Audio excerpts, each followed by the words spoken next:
Welcome back to This Day Live, the Sunday talk show, here on the Arise News Channel. I'm Rueben Abati.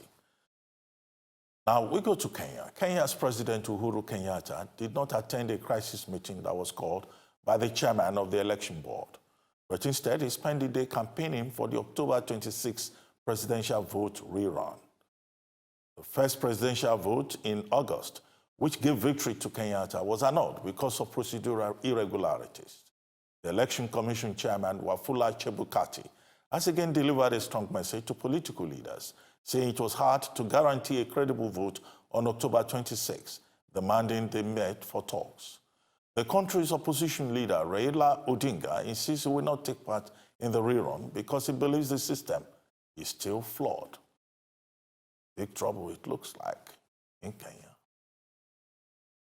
What do you think? Well, everybody's anxious about Kenya.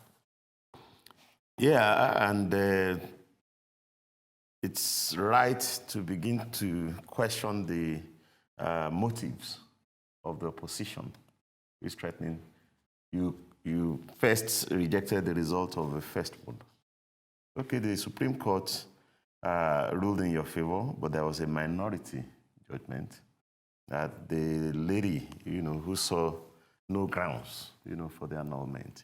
Now, a new date has been fixed, and you're saying you're not going to take part. So I do not know, what the Kenyan laws prescribe, whether the election will still go ahead in the event of a major... No, let's get this right. The opposition, led by Raila Odinga, is saying that there must be reforms, and that unless those reforms take place, you still cannot have a credible and a free and fair election. And you also note that at least one major official in the Electoral Commission has also resigned, Rosalind Akombe, the lady from the United Nations. And that's an insider. So it's not as if maybe Odinga and his group feeling difficult. I mean, what reasons, did she give for resigning? Well, she says also she doesn't believe that the system has been fixed enough and that the whole process, the entire process, is being rushed and not enough time has been, given to address the problems with the electoral system. And she decided to pull out. But Bolaji, I don't know whether you have been following the Kenyan situation.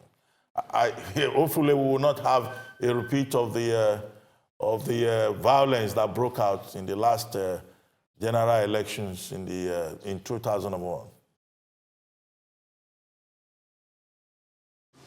Well, I hope so. As we are all aware, the opposition leader, Raila Odinga, had already indicated that he will not be participating in the rerun election. The current report is that even the president, Kenyatta, had also refused to attend a crisis management meeting. So we can only hope that that we will not witness another crisis. I think the last election, well, they were able to manage, there wasn't as much uprising as, the last general election. Now, but with the way there is a hardening of position, both on the part of Kenyatta and Odinga, I think the fear is real that there could be mass violence after 2026 rerun election. Thoughts on this? Yeah, I agree with Bolaji completely that the opposition leader, Odinga, does not believe in the process leading to this fresh election. Because he said that he would not participate in election based on the fact that the electoral umpire in that state has been compromised. And the only way he can participate is for the government to change the entire membership of that electoral body. Of course, that is not going to happen. And as a result of that, I don't think he believes in this process leading to this fresh election. So it is clear from the one that Odinga will not accept the outcome of that election. And his followers may also not accept the outcome of that election. So I foresee a crisis after the election. But like I said, Odinga has no reason. Sorry? I was going to say, well, what should the international community do given this situation? Is there a role for the international community? It's an apex court decision in Kenya. The Supreme Court ruled that there must be a fresh election. And whether Odinga like it or not, he must participate. Where if he refuses to participate in that election, it might not affect the outcome of that election. The winner will be declared at the end of the day. And I think the international community, national observers are clearly monitoring the process. It's a Supreme Court judgment. So whether Odinga like it or not, he must participate.